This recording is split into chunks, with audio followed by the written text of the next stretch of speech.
How you doing there, folks? Welcome back to episode 60. 60.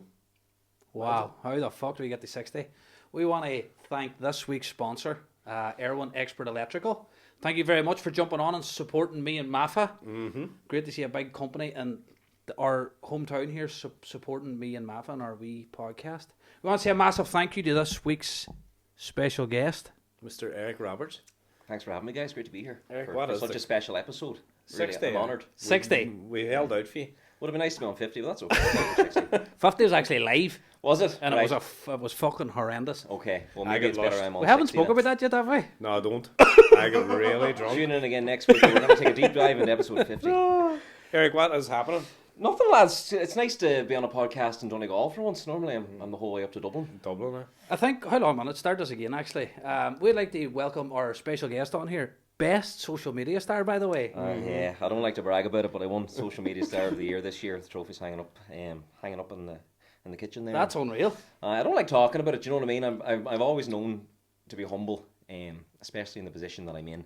But I text people about it every single day. Yeah, it's great. It's wonderful. Are you proud? I am proud. I wasn't expecting it, to be honest. I was hosting on the night, which was already class. Like I was invited to the Gossies for the first time 2 years ago, and that's like where you want to be if you're creating content. So to actually win an award at it was class because I had lost twice. So I was like, fucking yes. Hey, I seen a video you did, and I think you were Mark and Joey from Friends. Was that the same thing? Yeah, that was That was- the year I lost. That was Right. fucking great. It's always a good time to get content. I had that. I knew I was going to lose that year, but I was up against Gar Noon and Kaylee Trapp and Karen Mullen and stuff this year. Now they weren't in. They weren't there on the night. I don't know if that had anything. Did to do you with not it. know at all? I had no idea. Absolutely no idea, and I wasn't expecting it. Like I went up and everyone had these amazing speeches and stuff, and I was like, "That's class, unreal! Hey, thanks so much, Mum But and Dad. It's nice to win. It's nice to be recognised, I suppose. It sounds very, very cool. Best content creator in Ireland. So That's class. That's It's unreal. I'm That's why I delighted. wanted to introduce you as best content creator.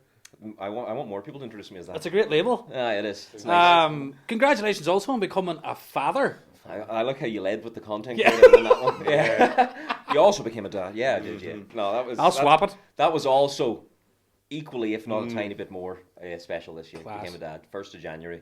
1st of She was January. gonna go before the new first year, baby. and I was thinking we don't want the youngest on the team. We want the oldest on the team. So hold Right. out a couple of hours, and we did. We were the 10th baby in the country, I think. 10th baby. 10th baby in the Oh, country. hey, yeah. I didn't even think of that. We made the papers. Delighted. And Hard to beat. how's that going, or how? It's been unbelievable. Like it's the nicest kind of tired. I took 2 months off, January, most of February off, just to be as present as I could because I'm up and down the road like a yo-yo half the time. Yeah. But it was just class being there, and the difference now week to week is crazy. Like I was saying before we come on, we were having a cup of tea. I saw a photo of him last week and a photo of him this week. It just looks like two different people. Like it's just happening so fast. But it's great that I'm able to be there and have time to spend with them and stuff. So it's been amazing. Did it change your perspective in life? Everyone says it does. Like you can't remember what life was like before. Yeah. Like it's crazy. Last year just seemed to be go go go go, and this year I'm kind of waking up and I have such a routine that I'm up with 5 of them and we're changing them and going for walks and stuff. But it's everything you're doing now is with the child in mind, Yeah. which is crazy. I suppose we were all living quite selfishly beforehand, but now we can't leave the house without an hour's prep. So it's just life is so different, but it's in the best kind of way. I In the suppose. best kind of way, yeah. No, that's class. Do you know what? It's funny you say that because most of my friends have children and I have none, and they say that you're kind of selfish at the start. And Well, I'm you trying have a dog, like but I'm trying to who milk. you treat like a child. Yeah, I'm trying to milk not having a child. Right, okay. What you going to say? It's in a milk, Joey. Do you want to milk Joy? Fuck. Right, okay. Sweet. I have milk joy, but you know what I mean. I'm trying to make the most of not having a kid. We're obviously going to have kids someday. Hopefully, God spares us. But I'm trying to milk not having children. Aye. Do you know what I And mean? So you should. So you should. So you should. Like, Like, I'm only a father 3 months, but I'm looking at you like, geez, be nice. Did you sleep much before? A lot. You know I slept. a Aye, lot. but like, do you know, like ever since you're obviously coming up and down the road from Dublin and stuff. Did you obviously loved your sleep anyway? Like me and Vinny have known each other for years. We used to live together, and there was a time in our lives where we would sleep till about 7 in the evening, and we'd get up and go to the Pulse, and then we'd get back in bed and sleep again the following 7. That was just routine. You love your sleep, I've don't you? always loved my sleep, and normally if I don't get 8 hours, I'd be Cranky. I'd have a bad day. Now if I get 4, it's a lie. That's good. Do you know what I mean? I'm happy with 4 Get up and get at it early. on the trot. Kind of scares me. Not to put anyone off having kids. It's great. It's great. And see, we are travelling up and down to Dublin, Eric. Do you ever think of moving ship to Dublin? We've thought about it. And we're still kind of hemming in hand. I kind of love living in Donegal. It's almost part of my brand now, in a sense. Like I've done loads with Falch Ireland, done so many Donegal campaigns, and it's kind of sets you apart almost. Yeah. Do you know what I mean? There's so many content creators living in Dublin. It's nice kind of being outside it and living rurally. Yeah. And it's a kind of a double life almost. You know what? I go up there and I'm Instagrammer and content creator, and I come home and nobody bats an eyelid. No. I come home and leave. Here's a nappy to change, go and do the dishes. That's good, isn't it? Back to normal. Exactly. I'm nice and grounded up here, and that's the way it should be. And all my family's up here, and obviously Oisín, who's a huge part of my life and my content, is here. And it'd be tough moving away, but it is annoying that all the work is up there and all the opportunities are up there. That's good though that you keep it separate from coming back here. Obviously you use stuff back here as well, but you know yourself. It can get to a point where you have to make a decision. Like if I was to take a full-time job presenting on radio or TV, I would have to move up. But at the minute, I'm kind of happy doing what I'm doing. If your work does and your schedule gets very, very busy, then you're going to have to decide. Exactly. But you've Downings too, and you love the beach. That's what I mean. Like Donegal is amazing. We're blessed up here, and like you go down to Dublin and it's just hustle and bustle and go. But life just feels a lot slower up here, and it's nice to have both at the minute. I'm happy. Yeah. And Rian is at the age now, he's 3 months, where him and Eve are able to come with me. Like I was hosting an award red carpet there last day, and we went up for 3 days, and we had a lovely 3 days in Dublin. We come back and get into a routine again. So we might do that for the year, but we're still kind of having conversations about it. How's Neve now? Neve's great. Neve's taken the motherhood like she was born for it. Do you know what I mean? We always knew we wanted to be parents. We've known for a long time, and we were actively trying to have a child for a while, so we were really, really prepared for it. But she's really taken to it. She loves it. Oh, that's good. It's like Rian's our lives, but Rian is really Neve's life. Like she's breastfeeding and he's joined at the hip just all day long, but she never complains and she loves it. And I'm lucky that I get to kind of still pursue my career and go up and down to Dublin. And it can be tough when you're in the house with a newborn by yourself, but she's been very supportive, so it's great. So that's great for you too. Like if there was not say bad blood, but saying you're going away all the time and you feel like there's a wee bit of that there support. That support something. It's not all been sunshine and roses. Do you know what I mean? But she, as I say, I'm very, very lucky, and I understand how hard it can be. So I think if I understand that and I'm as supportive as I can be, then we make a good team. That's exactly. Marty has a good outlook on women breastfeeding and him having to get up with them in the middle of the night. You want to cut that out, or do you want to talk about it? I never said that at all. Cut that, Jay. We'll move on here. Liverpool's playing tonight. Cut that Bernadette, will you? We'll just call Donegal daily. Put a seal up. We'll call Mark. Come here. Go back to the start. Was it lockdown when you started to? It's funny. I was kind of expecting that question tonight, and I thought to myself, you nearly have to go further back. I was kind of always making videos. Like even me and Vinny, obviously a lot of people won't know it, a lot of people will know we were in Static Movement, but I always had this idea that I wanted to do something else. And now obviously this all took off around lockdown, but we were making videos a decade ago on what was that app called, Vimeo or Vivo? No, what was Vivo? we would spend hours making these stupid videos and put them into a group of 4 people, and everyone would laugh and say, you should stick that on Facebook. Vine. We were on Vine for a wee while. But I always enjoyed making people laugh, and over lockdown, locked away from everybody, I just was losing my mind and going for 2k walks, and I says, do you know what, I'll throw up a few videos. You don't think anyone's going to see them. You especially don't want anyone you know to see them. And I remember there was a time where one of the videos I made got put in to the lads football group chat. I was like, I'm done. Delete that app quick, get me off it. And I think I had about 2,000 followers at the time, and in my mind I was like, I'm flying on it. It'd be a bad thing to delete this now because I feel like I'm getting a bit of momentum. And it just kind of spiraled from there. Like, it's addictive. Do you know what I mean? Once you start building on it, you see the views, you see the likes, you're like, oh Jesus. But then there comes a time then where opportunity comes with it, and then it becomes more addictive. And you're like, Jesus, this could actually lead somewhere, and thankfully it did. And what was the reaction from the lads actually after? I did a video, and it was, I can't remember what it was, but it was me in a towel. Not something I want to be doing even now with a big following, do you know what I mean? So with 100 followers and the lads group chat getting a hold of it, they were like, what's this? And I was like, oh, Jesus. But I know, the video was early on, there was no consistency to it. I was just kind of posting whatever. And then I think one of the first jokes I put up was, I was lying in bed last night looking up the stairs, and I thought to myself, where the fuck is my roof?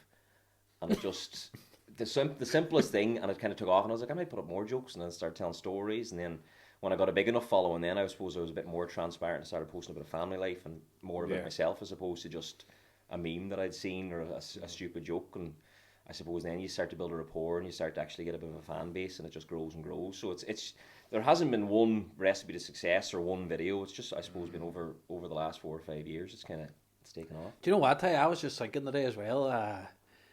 Obviously, we do a bit of research on the people coming on and stuff like that there, but I was actually thinking myself, and like, you were actually always kind of, I don't know if it was content creating, but even when we done the dancing, like, it was all your idea. Like, let's be honest, all the funny things was your idea. And I would happily say that.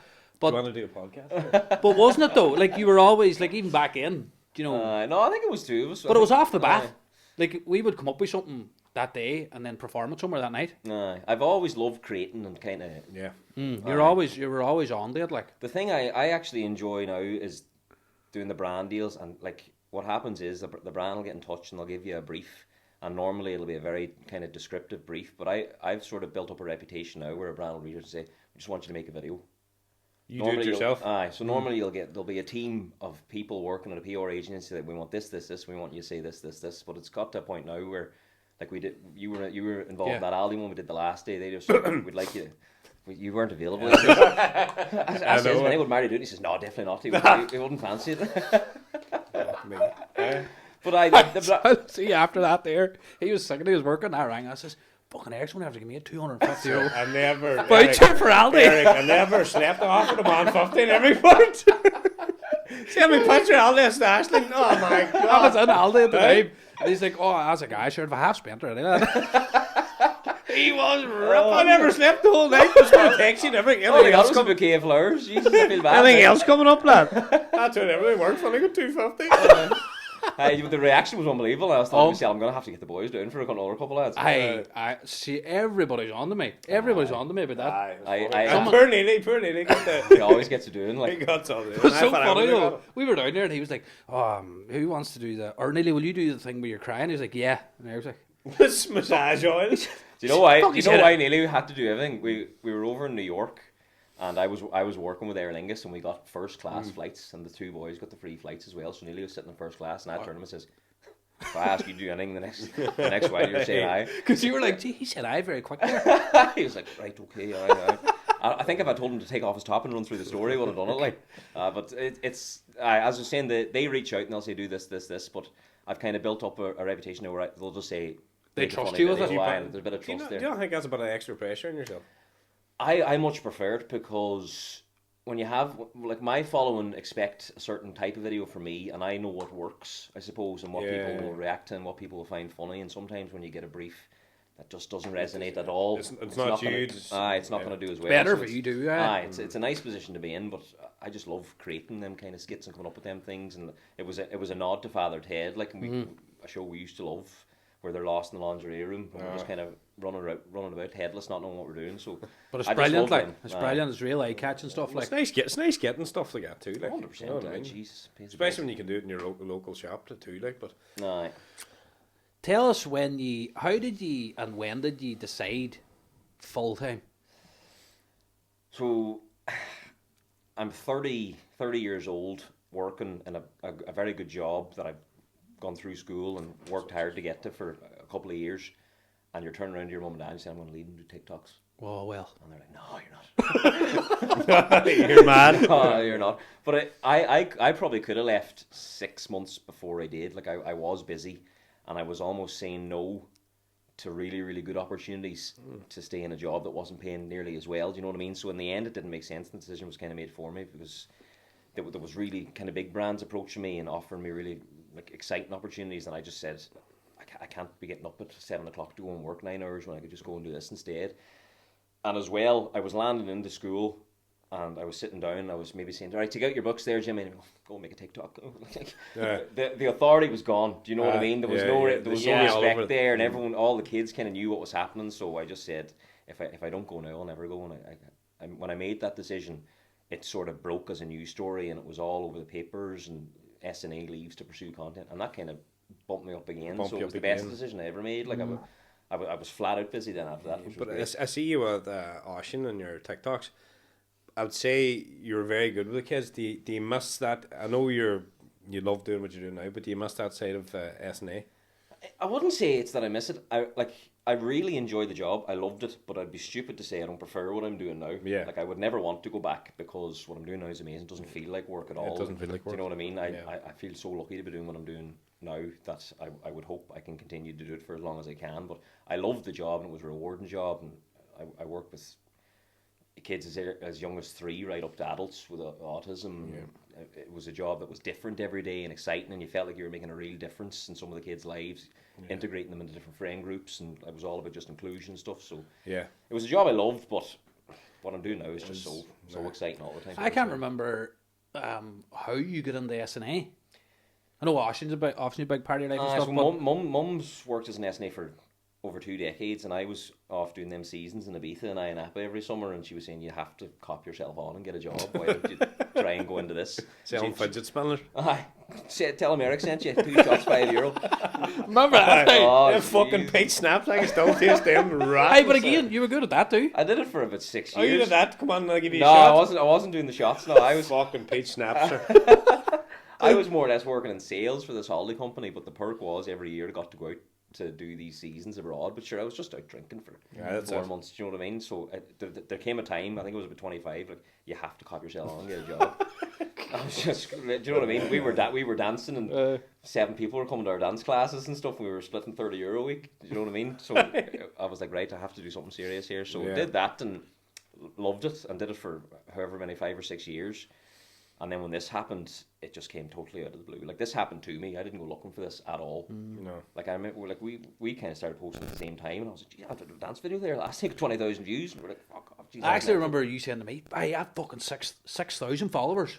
You said that to me one day, I can remember it. Oh, it was mental. Like, it just happened so fast. And at the time, you're thinking, Jesus, this is unbelievable. And I remember a conversation I had with my dad. I had hit 15 or 16,000 followers on Instagram, and I was like, I could start making a bit of money of this. And he was like, go on. Cut yourself on. Shut the fuck up. Like, do you know what I mean? And it's just, it just took off. Like, I couldn't have, if you had said this to me 5 years ago, my life has just gone like that. Like, so it's great. It's mad, eh? And your family's a big part of it, isn't it? You're always great in it. They always say they're along for the ride. Like, very early on, no one really knew what it was. And then when the opportunities started coming in, Mum and Dad started to realise where it could kind of go. And I was very hesitant about posting Oisin. Mm-hmm. It's a horrible place online. It can be a very scary place. You know what I mean? I've been so lucky not to be on the bad end of it.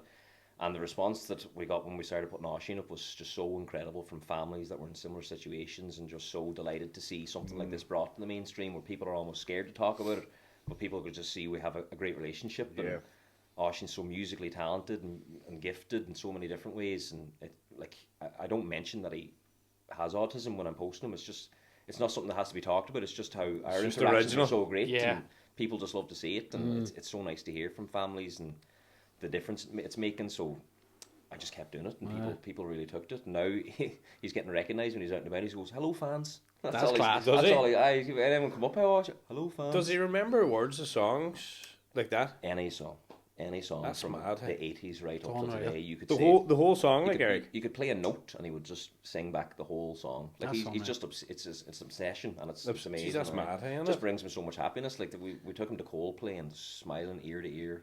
That's buzzing for you too, like watching that. It's just great to see it. Like it makes your problems so much smaller than they are when you see the things that are making him happy. Do you know what I mean? His tiny routine of coming up for sleepover club. We'll get a McDonald's, we'll get buttons, we'll get his crisps, and he'll sit down and he loves getting given out to.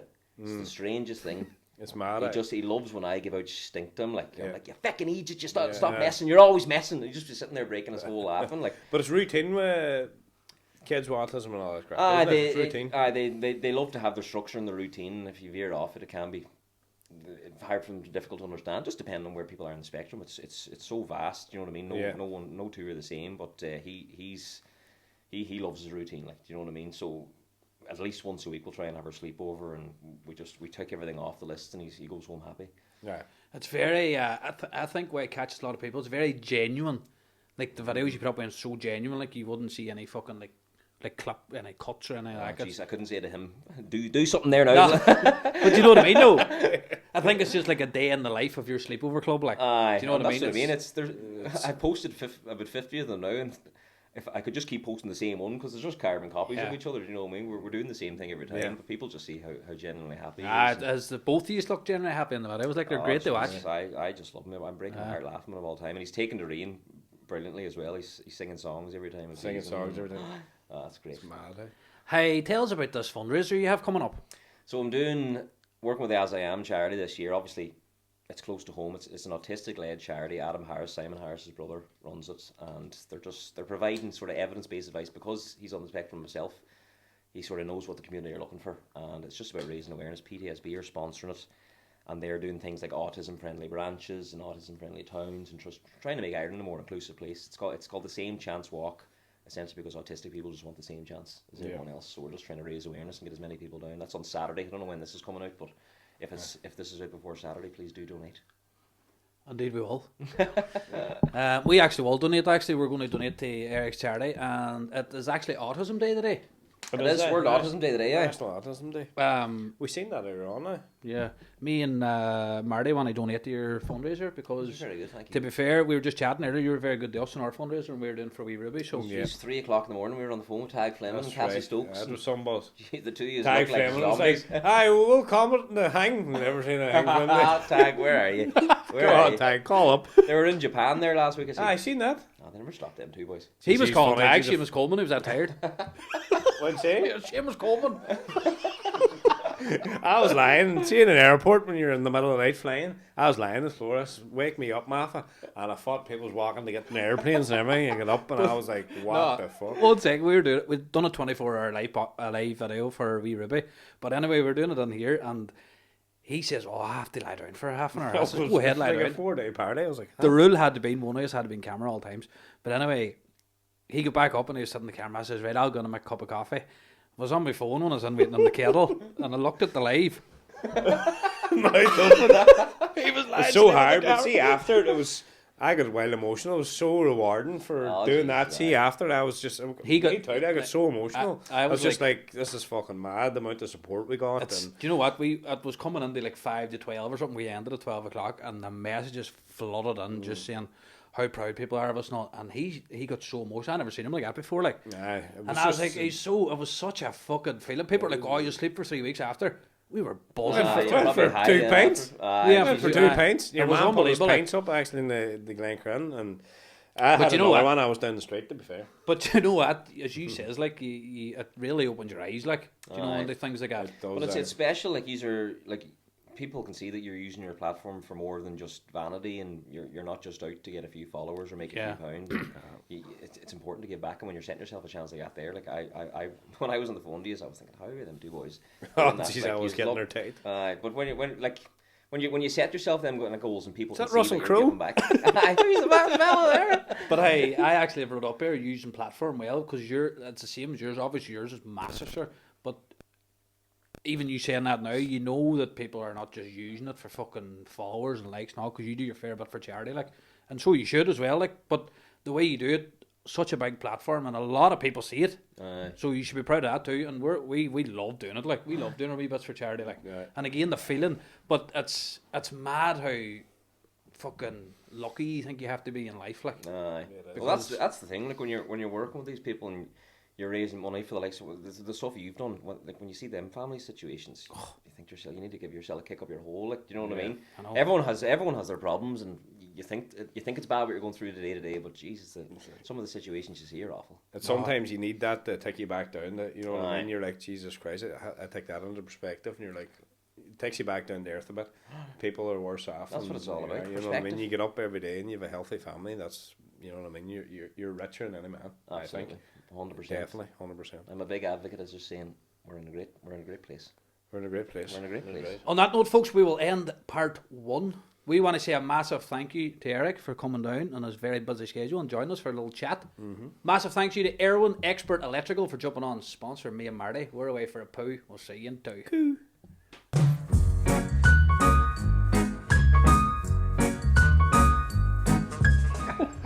The shape of your blackheads.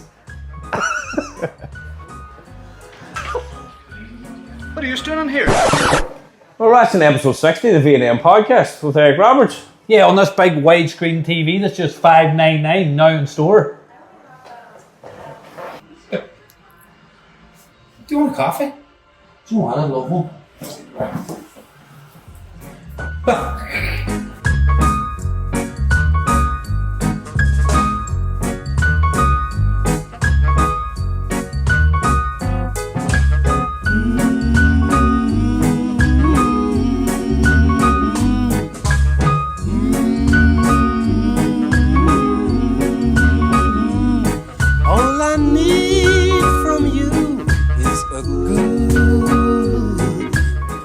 Marty, why do we just buy this TV and take it home? So we can't afford it. Yeah, but they have a layaway service on here where you can pay in for it. Sure, it'll not fit in your van, Fanny. Yeah, but they have a delivery service here where it delivers it straight to your door. Away. You boys still here? You've been here all day. Out you get.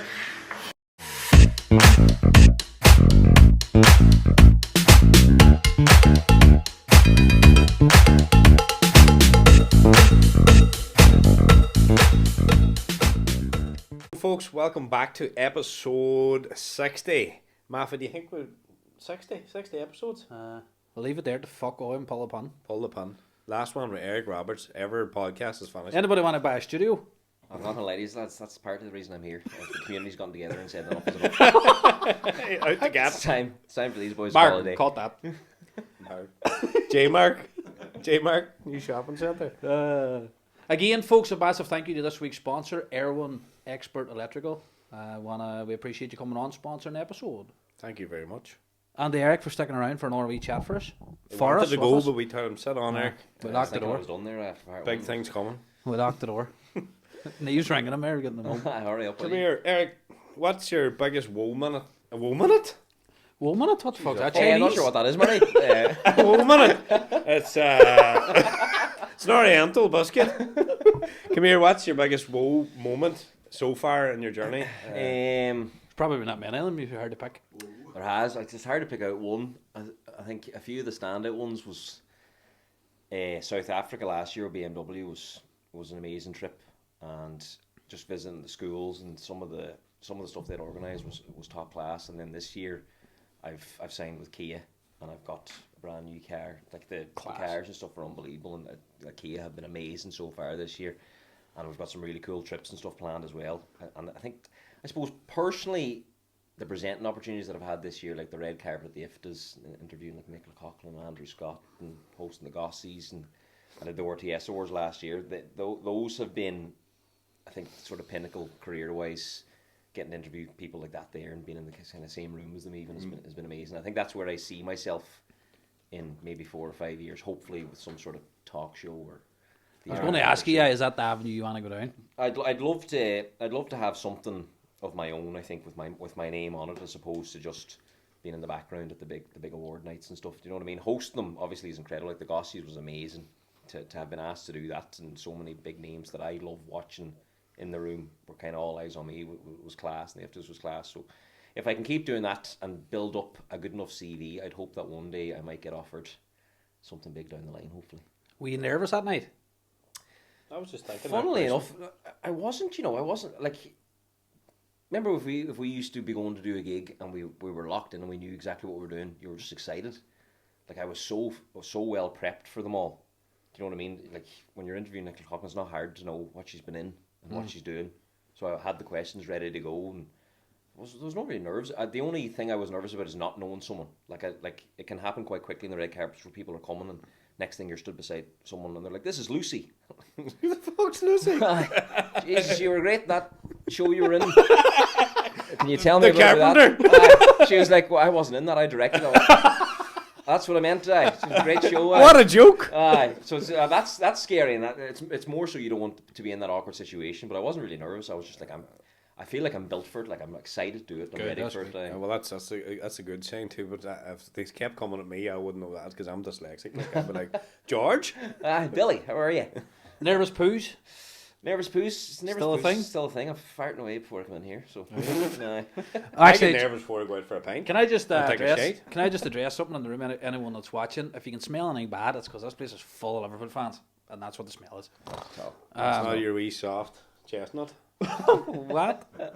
But I was actually thinking that the last day, because when you put the video up of you presenting at the Gossies, the crowd, a massive crowd, like, And I was like, he must be shitting himself. And then I was like, well, you were alright before. Don't get me wrong, I was nervous. Like, it's not just a crowd of people you're presenting to, it's a crowd of people that are in the same industry as you. Do you know what I mean? I was nominated alongside them. So they're all judging you, like. Exactly. Do you know what I mean? Normally, if you're doing a gig somewhere, people are like, oh, it was great. But these are all people with the same job as you. Fuck. So you're definitely getting judged. But afterwards, people were saying that it was the best one ever. And brilliant. It was great. And I got to sing with Westlife. And do you know what I mean? Like, Jesus, we used to talk about that in the kitchen 4 o'clock in the morning. Like, I'm actually getting smoke a fag or have a drink with them. Like, and I was sitting at his table and we sang a song. So I know it was class. Westlife too. Nicky Byrne too, wasn't it? Class. I call him Nick. Nick, no, he's not Nicky Byrne. What song was it you sang? Give us a belter. I think was it Uptown Girl or something? No. Give us a blast out there. Caught that, Mark. Uptown Girl. Oh, jeez, that's good. See, you've been very busy. Eric, do you like being so busy, or would you like to? Like the last couple of years, it looks from the outside like I'm mental busy, but honestly, it doesn't feel like it because I might be in Vegas working with Aer Lingus, and then the next week I'm hosting something, and then the next week I'm doing something else. Just like it's stuff I'm looking forward to doing. Yeah, like, it's not that I have to do it; I get to do it, and that's what I've tried to instill in myself. I'm lucky to be doing these things. So even if you do feel a bit burnt out, you have to remember where you came from, where you're at. So I'm always excited to be busy. I'm excited for the next thing, and I never know what I'm doing week to week. Do you know what I mean? Sometimes you get booked in advance, but I might get something next week, and I don't know what it's going to be. That's exciting. That's what I mean. It's always stuff you can look forward to. Like, how do you like switch off?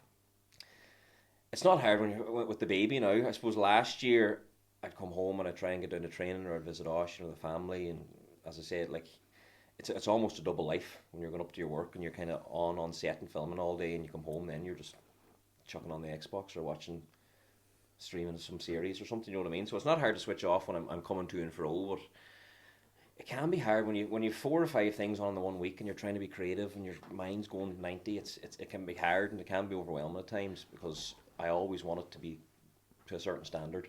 When you're working with such big brands and so many eyes are on it, you want everything to be very, very good. So it can be difficult at times, but I suppose same as anyone, you work hard and you hope for the best. Yeah, I was thinking that too, because I think it's a lot. Like it is a lot. Now, like sometimes I'm like, I couldn't do that. I couldn't do what he does, because it's a lot. Like, but I know you do a lot of sea dips and stuff, sure, don't you?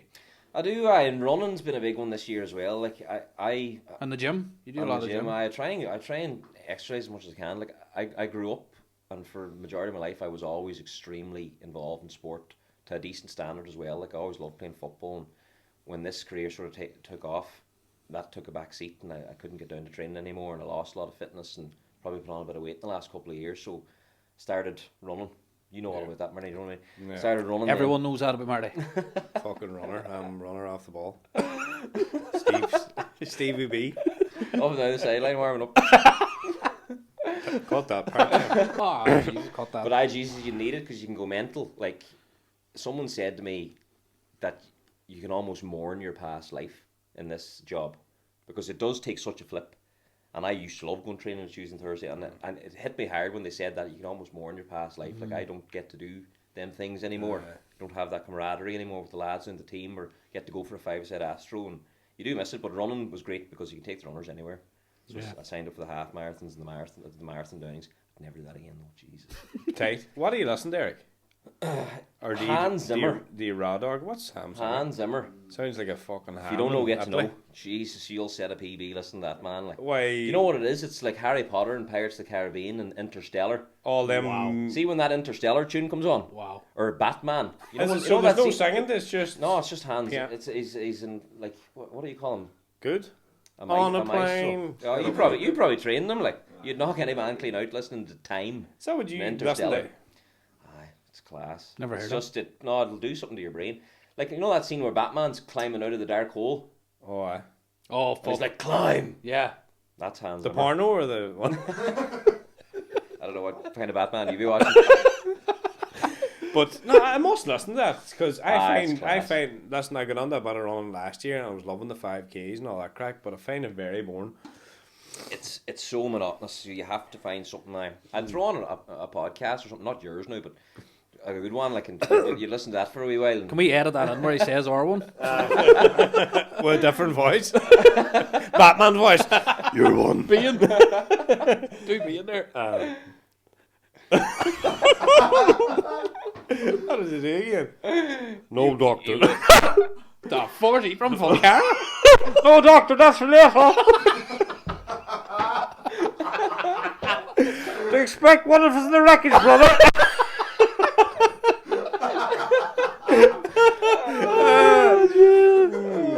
I was being born in the dark. That's fucking best one yet there. That's a good being there now. I'm sweating. But you throw on that, you'll be some TVs. Ham Siller. What do you call it again? I must listen to it. Hans Zimmer. You've heard all his music. I know all the tunes, all the movies, like, but you do see you got emotional in was it the Barcelona one? That was the first one I'd done. And it was just relief. It's just pure runner's high. It's a mix of everything. Like the longest I'd ever run before that was 14 kilometres. And you're doing 21 then on the day, and everyone says the adrenaline will take you over the line, and it's so true when people are there banging on drums and all these Spanish people are like, mucho gusto. Do you know what I mean? But I crossed the line. Did I give you a shot? Across the line, and I started going. Do you know that? You can't stop it. Like a baby. I was talking. I was like, what the fuck's wrong with me here? I can't stop crying. Like, people say it's just an runner's high, and it happened again after. I'm not joking, but I laughed the way you just went, I don't know what's wrong with me. I was laughing at you crying. I didn't. But it's just the way you turned your pure white, and you're like, I don't know why I'm crying.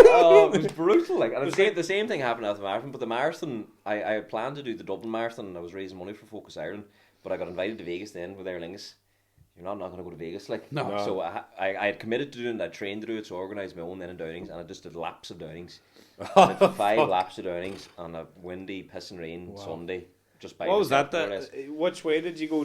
I went out the Isle of Roy and back into the pitch, and there was some lovely lads that came down from like Strabane, and people came down from Derry, and like there was loads of support there on the day. But I kind of, for a lot of it, I was by myself. And when you're doing the Dublin one or somewhere abroad, and there's hundreds and thousands of people there cheering you on, it could probably help a lot. See about 30k. I went to dark places. Tight.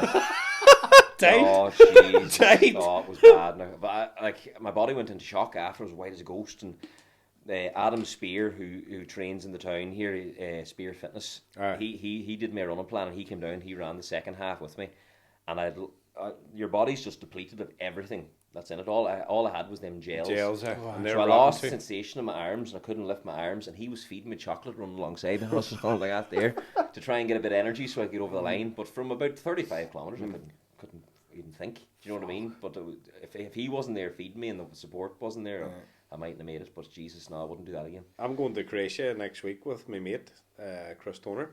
He's doing 120k. He did 130k from the Alps, the French and the Italy, and he's just sending photos of boys lying sleeping in the mountain. Done it in 33 hours. I think the longer distances you're doing, the more childhood trauma you have. I think that's the case. That actually, like you saying that, they're actually going to be tired. He says, see that 130k, he can feel his organs were sore. Oh, 100%. It was sore. Like you're not supposed to do it. Do you know what I mean? You're not supposed to put your body to do them things. No. But it's just people get addicted to it. But marathon is where I call it. I'm doing the Dublin Marathon this year, and I might never run one again. But I want to experience the buzz of doing one with an actual crowd behind you.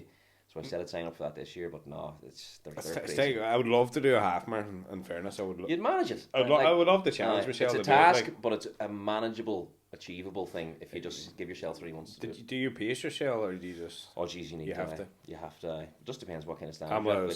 I'm slow at the start, but I'm a good finisher. Like that's what she said. We did the New York one, and I got a PB out there under 2 hours, and I think I was about 25 minutes slower in Barcelona.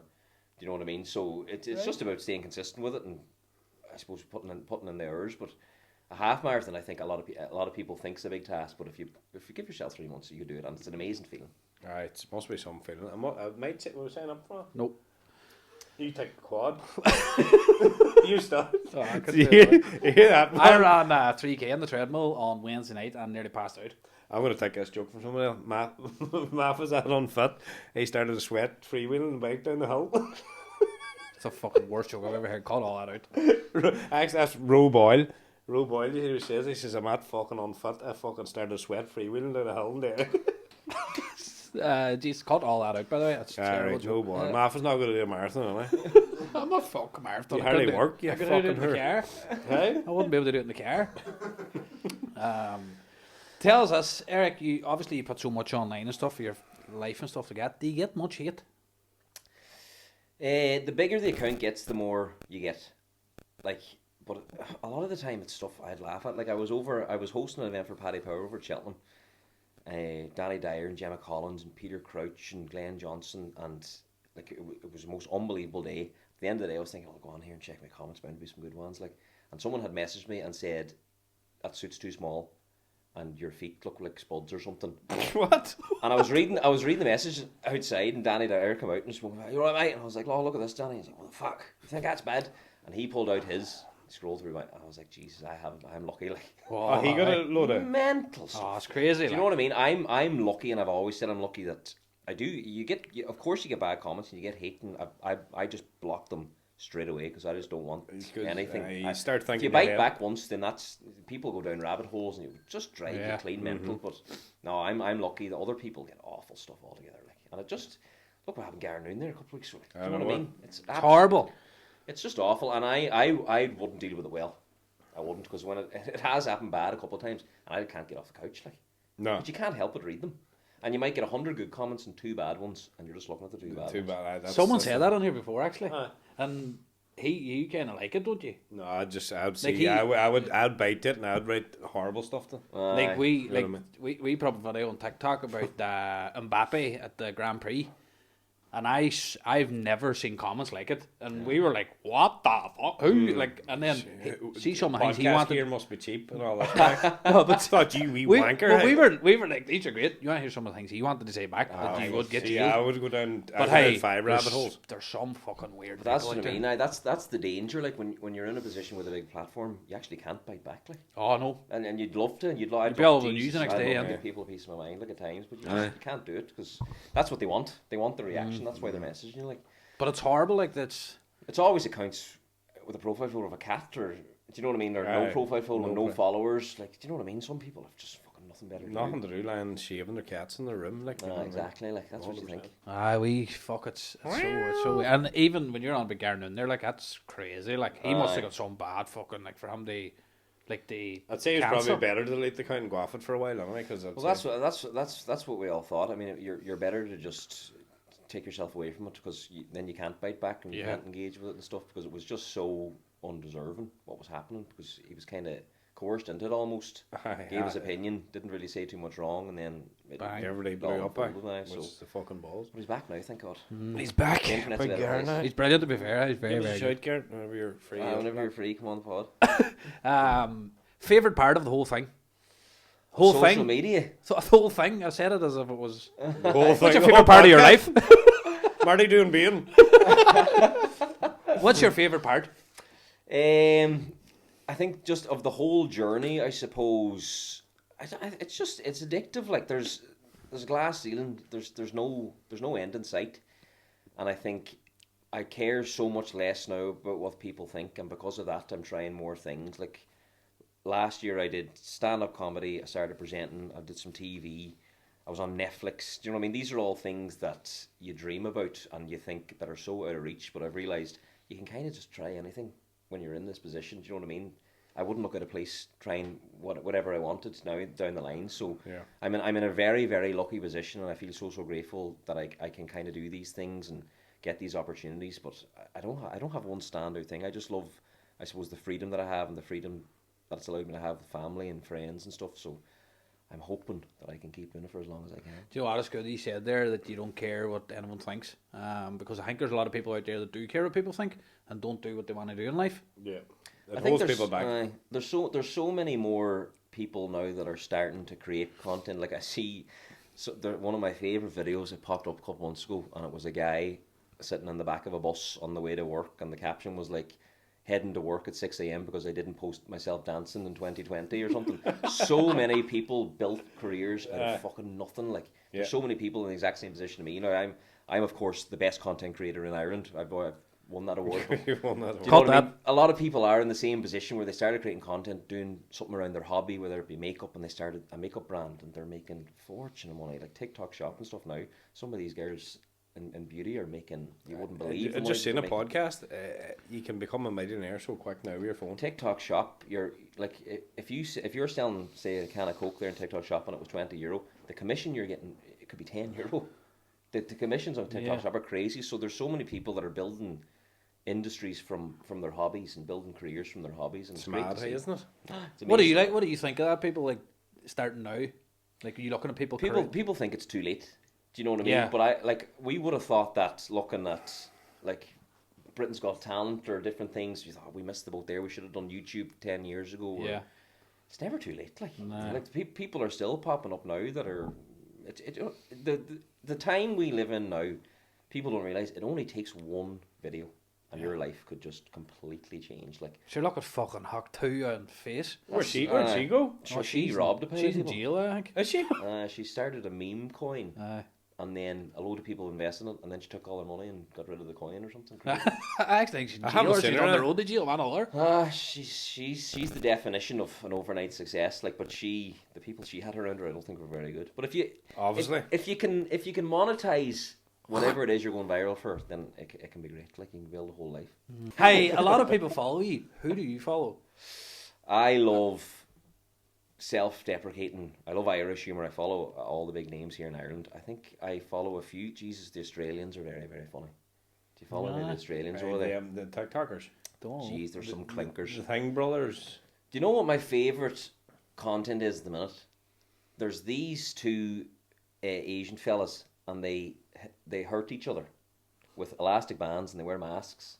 We got a couple of them sent this. Gee, oh my God. They have like they'll put their toes in, and they'll be blindfolded, and they'll have an elastic band. They pick a foot. The one behind the arm.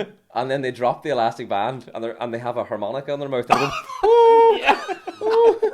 oh, jeez. I seen them or throw the things in the chair.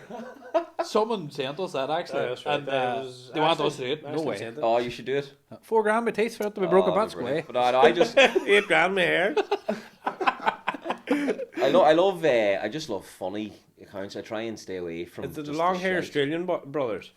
Kind of wee silly moustaches. Them boys are they're very fucking funny. brilliant. So they're. I'd be a fan of like dark humour and just. We love dark humour. My FYP changes week to week though. It could be football one week and then dancing one week and then comedy one week. So. Oh, mine's is all just girls dancing with no clothes on. Right. Okay. Cut that. Delete that. Cut that out. Share that about. Anne Frank. She's up the stairs. Let's talk about static movement. I was waiting for it. Jason, you can head on, Marley, if you want. Thanks for coming. All right, lads, I'm going to watch the game here. For anyone who doesn't know, me and Eric used to dance together. We used to be in a dance duo called Static Movement. Cue the VT. Yeah, but on the not Ireland's Got Talent, got GTD. To be fair, we used to dance up and down the country. I was doing the Gossies, and I was sitting beside Lucy Kennedy, and she was presenting Ireland's Got Talent the year we did it. And she was saying, "Oh, where do I know you from?" I was like, "Sure, you were presenting Ireland's Got Talent." And I pulled out the video and I showed her, and she's, "I remember you like this." I was like, "No, you don't, that's Lucy. That's pure lie." She's You're like, fake. I do. Jason said you were much better than he was. She didn't say right, that. Lucy. Yeah, that's right. That's the day we stopped dancing. She's also Was not it? from. She's not English. I don't know why I put on an English accent there. She's from Lurgan or somewhere. What the fuck was that? Oh, that's not you. She's from fucking Kerry or Kildare. Don't worry, I'll get them. That's worse than Bean. But we Jesus, when did we start? Me and Vinny met, and we just built up a rapport very well. We used to drive down Clickme in my mum and dad's house, and we'd go out to the Pulse 4 nights a week. 4 nights a week, was I one only night- open 3. There was one night we went to Milan, and then we went to Ink, and we used to have mink up our arm. Do you mind that? Milan used to be a big game. And then we used to get the ink, and it used to be ink. It used to be mink. Mink written up our arm every week. But Don't let them boys on. I don't know what it was. I always used to do a bit of this. Yeah. And I taught you how to do it because you were like, that's class, and we should do that to impress girls on nights out. And then we used to have dance-offs with people in town and stuff. Now, we were in our mid-20s. Do you know what I mean? This isn't a sport.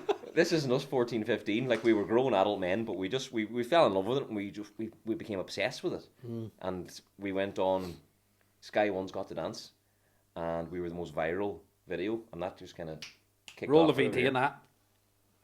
But that video there was like that. I think we're like the most viewed YouTube video that day, or we were the most viewed, like, it was on that season, and it started a career for us almost, didn't it? Like, we went to London for that, didn't we?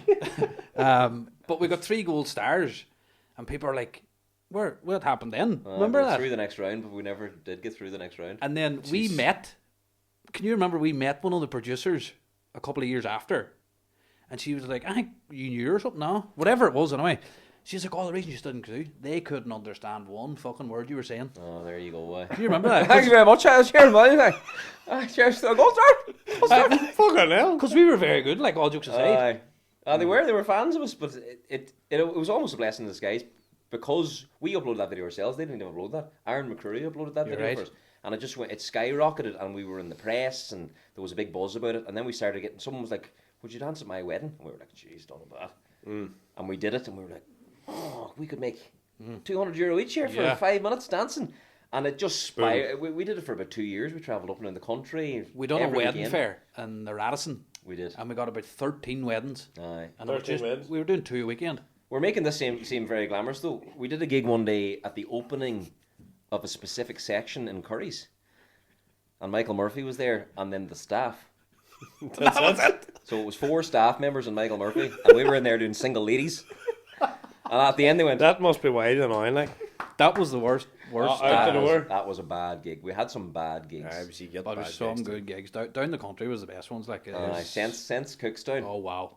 Jeez, we had a few good nights down there. That was a good night. No, but jeez, it was a class time. Like, we felt great. like rock stars traveling up and down the country, and we had a few gigs overseas as well. Yeah. And then we started a dance class, static movement dance class, and we realised we're not very good dancers at all. The young girls are better. I'm not even lying, they were teaching us. Jesus, we taught about 2 classes, and then we ran the class for 2 years somehow. We used to just turn up and have circle time. Circle time. Everyone sit down there and stretch. Draw a picture. The class was at 7 o'clock in the evening, and we would have been just waking it up at 6:30. Jeez, it was bad. For fuck's sake. That was a couple of years, like. But we had a full on career. We loved it. We had a better dance career than people could ever ask for. And then we performed at my wedding for the first time in a couple of years. We came out of retirement. And that went clean viral. You posted that one clean viral. Like 6 million views or something. Like people are asking for us back. And how good were we? If this video gets 10,000 likes, we'll come back. Creator program. I'm on that now. Do you know what? Throughout the day, you were coming up to me. Are we doing it? Are we not doing it? Are we doing it? Are we not doing it? Because you were hemming in hand. No one wants to put on them red tights again. Like, we practiced for about 20 minutes before it, and we actually nailed every bit of it. It's like muscle memory. Yeah, but then again, I was saying about you creating content and stuff like that there. Remember about the OTHO? We fired that in. Chapel Roll. Would have been wrong, leave her out. Do you know what I mean? She's flying at the minute. Oh, Jesus Christ. If you're about Chapel Roll, give us a shout. As if she's down in Manor there. No way. It's going well, in fairness to her. At least that didn't pay. That would have been a good clip there for you said that. At least You that can cut it out, sir. You can cut that part, no bother. Fucking heck, why not tell me it was a good clip? At least that didn't pay. Eric, see at the end of the podcast. What? Hold on, wait, don't be clapping now. You can't just go from that to that. It does look a wee bit. At least I didn't pay $3,000 for it. Mine wasn't $3,000. I fucking hope not. Fuck off. Oh, we're getting banter going, are we, guys? Do not. Said podcast is over. 2-hour podcast. Oh, God, I'm sorry. Come here. See if you're lying in completely hungover, Eric. What would your favourite takeaway be? It was for a very long time Camille Thai, unfortunately. Oh, you love that. Closed down. Missed them. But now I've moved over to the Bamboo Court. Oh. I actually did a video for them there. Not for them. I did a video because I'm so in love with the dish. And I think it got about 80,000 or 90,000 views, and they commented on it. They didn't even say thank you. Fuck off. Aye, they just commented on it. That's us. That's us? People were asking, where is this? And I tagged them and everything. What's the dish? The dish is spice bag with curry sauce, aromatic duck pancakes, and it's hoisin sauce, which you can now buy in Duns as well, lads. Mix it all up together. Just lump it in, toss it all together, and my goodness. Why am I getting hired? I don't know, I can smell it. Oh, it's fantastic. Sounds great. And I enjoy a sausage baguette in the morning time as well. You always love that. I love a sausage baguette. Do you ever put onions on it? Excuse me? Hold on one Excuse second. me, I'm going to have to get an heartburn from the onions. Do you still get barbecue sauce on it? Still get barbecue sauce. Dirty. Sausage Yeah, baguette. dirty scat. He got into my van one day with a baguette roll with cheese on it and red onion, and that was it. Cheese and red onion. No, there was sausages on it. It wasn't! Cheese and red. Why would I get cheese and red onion? Because you wanted a cheese and onion roll. vegetarian, Sam. Cheese and onion roll, the van still Cheese smells and onion roll. Fucking mustn't be me. That was about 6 months ago. That sounds smell. like you went in and says, "Can I get a baguette, please?" And she went, "What do you want?" And you went, "Yes." Cheese and onion. You did, Maff. It was sausages on it, Sam. No, it Bacon. wasn't. You were on that fucking carnival diet. Carnadonna diet. Carnadonna diet. Oh, fuck. Nah, come here. Aye, do you ever say Chinatown? I used to get it after the grill. Chinatown's unreal. That. That's all. That's when I got it as well. You get a Chinatown and see how you get on. Really? What are you Oh, unbelievable. Get where's you have a good order, where's actually. my fucking You have phone? a very good order. Hang on a minute. What about a Big Four barbecue dip? Remember them days? Nah. It's been a while since I had one. I had one last week and it was very good. You used to get a Big Four with cheese and Big Four sauce only. No lettuce. That's exactly my order. And a curry cheese chip if you were feeling very overweight. Jesus. I bet of that now in Interstellar. Wow. Oh, it'd be good. Hey. That just ruined our best movie question. But How yeah, do your last orders, man? tell me. He's a Just Eat. You order Hey, Eric, favourite flavour of Pringle? chicken amber. How long? Oh, chicken sorry. amber fire style. Excuse me? Chicken amber fire style with noodles, salt and chili chips. Why are you back having a on the lisp mic, there when sir. you said noodles? Hey, Noodles. that happens. Noodles. Chicken amber fire style with noodles. Does your order well- come to €70.99?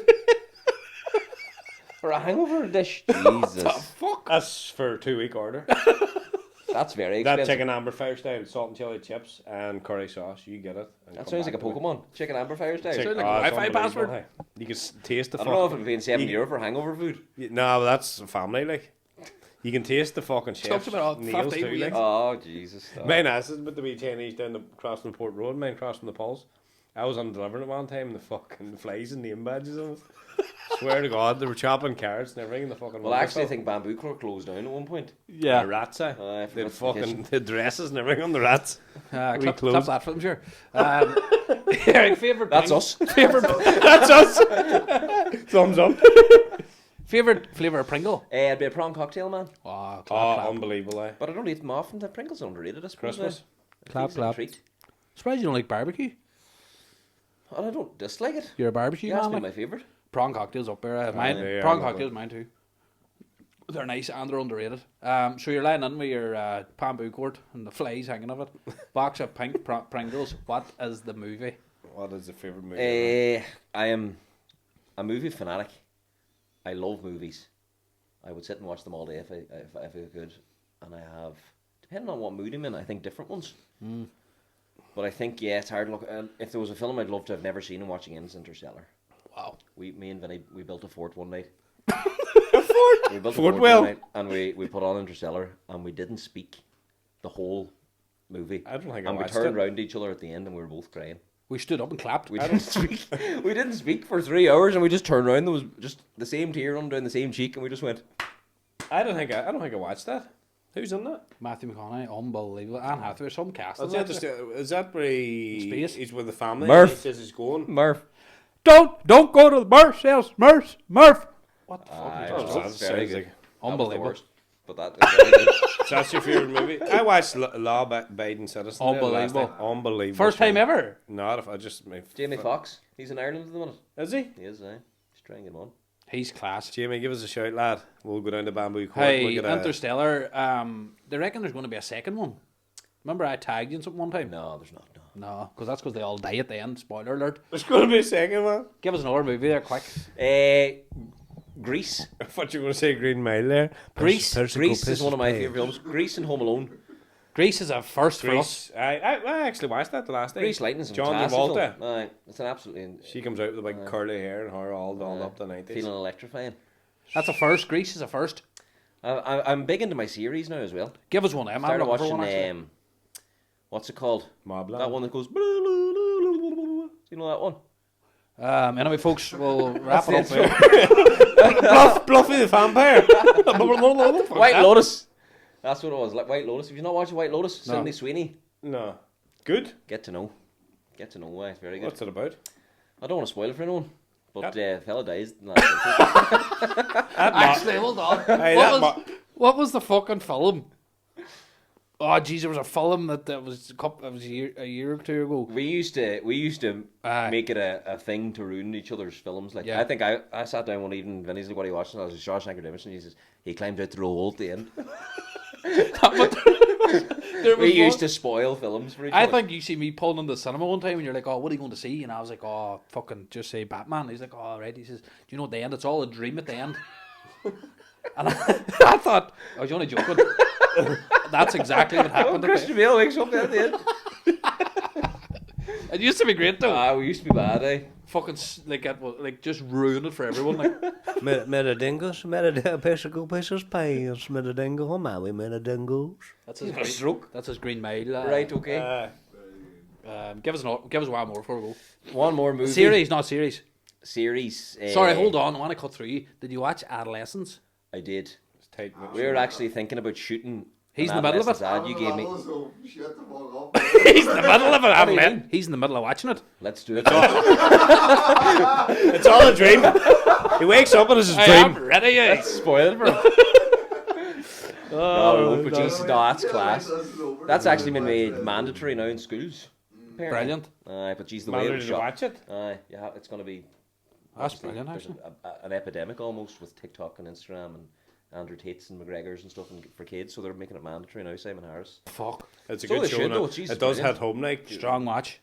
And the way they shot it. Aye, mental. Strong watch. Oh man, go. Aye. Just like this podcast. Yeah.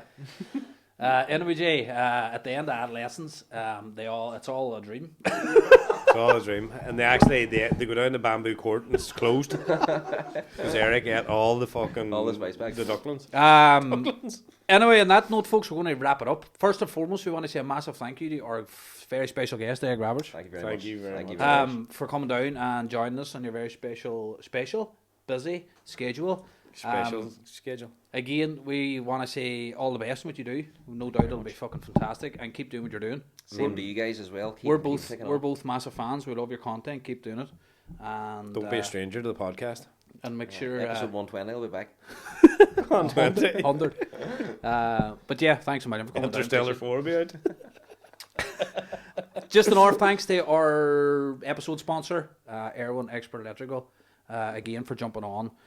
Such a big establishment, jumping on, supporting me and Marty. We appreciate it a lot, and yeah, thanks a million. And hit the subscribe button, please, folks, and follow us on all our platforms, Instagram and TikTok. And Eric, thanks very much for coming on. Thanks for having me, lads. Best luck with fatherhood and everything comes along. I'll need it.